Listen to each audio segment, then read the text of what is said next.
नमस्कार. कळमनुरी ते हिंगोली अशी सद्भावना पदयात्रा आज सकाळी आपण सुरू केली. काँग्रेसचे प्रदेशाध्यक्ष आदरणीय हर्षवर्धन दादा सपकाळ हे माझ्यासोबत आहेत. या पदयात्रेचा एकही उद्देश आहे की आज ज्या पद्धतीने देशामध्ये सद्भावना विहीन वातावरण निर्माण झालंय, सर्वसामान्य माणसाचं शोषण वाढलंय, समाज हिंसक करण्याची प्रवृत्ती वाढलेली आहे आणि मूळ प्रश्नांना बगल देण्यावर सरकारचा भर दिसत आहे. अशा वेळेला लोकांच्या जगण्या मरण्याच्या प्रश्नाच्या अनुषंगाने जागृती व्हावी आणि हा देश पुन्हा एकदा रस्त्यावरून एकत्रित चालू शकतो, सगळ्यांना सोबत घेऊन चालू शकतो. ज्या वाटेनं बुद्ध गेले, ज्या वाटेनं कबीर गेले, महावीर, बसवेश्वर, ज्या वाटेनं आमचा वारकरी संप्रदाय गेला, ज्या वाटेवर गांधी चालले, विनोबा चालले, त्याच वाटेवरून राष्ट्रीय काँग्रेस पक्ष चालत आहे.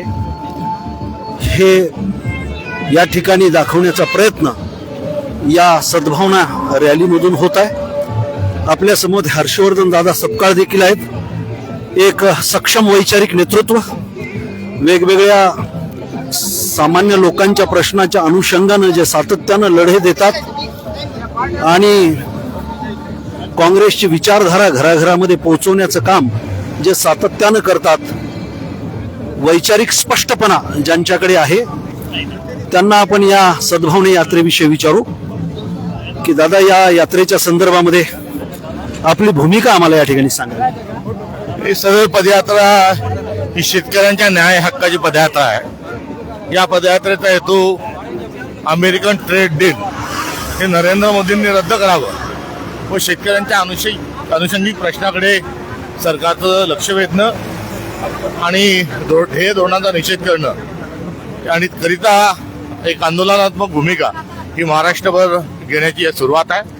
नुकताच जो अमेरिकन ट्रेड डील झालं आहे त्यामुळे शेतमालाच्या भावामध्ये मोठ्या प्रमाणात घसरण झाली आहे.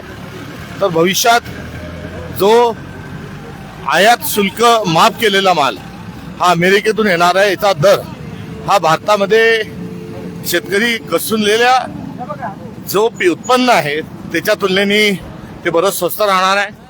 त्यामुळे अमेरिकेतला माल स्वस्त आणि आपल्या त्या दरात विकणं आपल्याला हे परवडणार नाही. तेव्हा हे ट्रेड डील म्हणजे शेतकरी व्यवसायाच्या मुळाशी आणि शेतकऱ्याच्या जीवाशी आलेला हा खेळ आहे.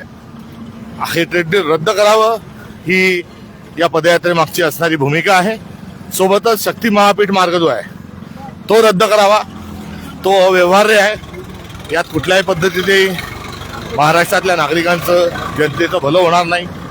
कोणची शक्ती प्यायला गोव्याला पाठवत आहे सरकार हे समजायला मार्ग नाही. 88,000 कोटी रुपयाचा खर्च करून हा रस्ता जो केला जातोय त्याचं कारण केवळ उद्योगपतींना लाभ व्हावा. जशी ईस्ट इंडिया कंपनी कच्चा माल विकत होती आणि पक्का माल देशात आणून विकत होती, अगदी तसंच गडचिरोलीचं आयरॉन आणि महाराष्ट्रातलं नव्हे तर छत्तीसगड, ओडिशा इथलं जे खनिज आहे हे बंदरापर्यंत, समुद्रापर्यंत घेऊन जाण्याकरता हा शक्तीपीठ महामार्गाचा घाट आहे. हा देखील शेतकऱ्यांच्या मुळावर कुठेतरी उठलेला आहे आणि त्याचाही निषेध आणि धिक्कार मी करतो. सोबतच शेतकरी, शेतमजूर, आदिवासी, मागासवर्गीय, भटक्या जाती जमातींच्या लोकांसोबतच शेतमजुरांच्या, महिलांच्या आणि युवकांच्या प्रश्नावर आज आम्ही निषेधात्मक स्वरूपाची भूमिका घेत ही पदयात्रा काढलेली आहे. धन्यवाद दादा. सध्या देशामध्ये असहिष्णुतेचं वातावरण निर्माण झालेलं आहे. एका बाजूला जग महायुद्धाच्या उंबरट्यावर उभं असताना आपण या पदयात्रेच्या निमित्तानं संबंध देशाला आणि मराठी समाजाला काय संदेश देऊ इच्छिता? आज युद्ध हवं का बुद्ध हवा हा नव्याने विचार करण्याची एक आवश्यकता आहे. द्वेष जो आहे, मत्सर जो आहे हा खूप वाढलेला आहे. त्यामुळे सहअस्तित्व, सहजीवन या भूमिकेतना आपल्याला सगळ्यांना स्वीकारलं पाहिजे, अर्थात सद्भावनेला स्वीकारलं पाहिजे. आणि मोहब्बत की दुकान आमचे नेते राहुल गांधी जे म्हणतात त्या अनुषंगानं आपण भारतातले लोक राहूया हा संकल्प देखील करणं काळाची गरज आहे. अन्यथा भविष्यात आपलं अस्तित्व, आपल्या पिढ्यांचं काय होईल, ही एक मोठी शंका, प्रश्न आणि चिंता या निमित्तानं व्यक्त करतो. येस, एका बाजूला एप्स्टीन फाईलनं संपूर्ण जगभर गोंधळ घातलेला आहे. अमेरिकेच्या सोबत जो व्यापार करार आपले पंतप्रधान नरेंद्र मोदी यांनी केलेला आहे, ज्याच्या माध्यमातून आपल्या शेतकऱ्याला भविष्य कालखंडामध्ये बऱ्याचशा हालापेष्टा सहन कराव्या लागणार आहेत. शेतकऱ्यांचे प्रश्न, आदिवासींचे प्रश्न, विद्यार्थ्यांचे प्रश्न, बेरोजगार तरुणांचे प्रश्न, या सगळ्या प्रश्नांना वाचा फुटावी या उद्देशानं भर उन्हाळ्यामध्ये आपण रस्त्यानं हजारो माणसं या ठिकाणी एक उद्देश घेऊन चालताना दिसत आहेत आणि या रॅलीचं उत्स्फूर्त स्वागत सगळीकडे होत आहे. धन्यवाद. आपणही या माध्यमातून विचार करावा, देशाला कोणत्या दिशेने घेऊन जायचंय, सर्वांना सोबत घेऊन जाणं, धर्मनिरपेक्षता ही भूमिका घेऊन संविधानाचा आदर करणं, लोकशाहीचा आदर करणं, तेव्हाच खऱ्या अर्थानं आपल्या देशाचं अस्तित्व आणि समाजाचं अस्तित्व हे राहणार आहे. एवढंच या निमित्तानं बोलतोय. धन्यवाद. जय हिंद, जय महाराष्ट्र.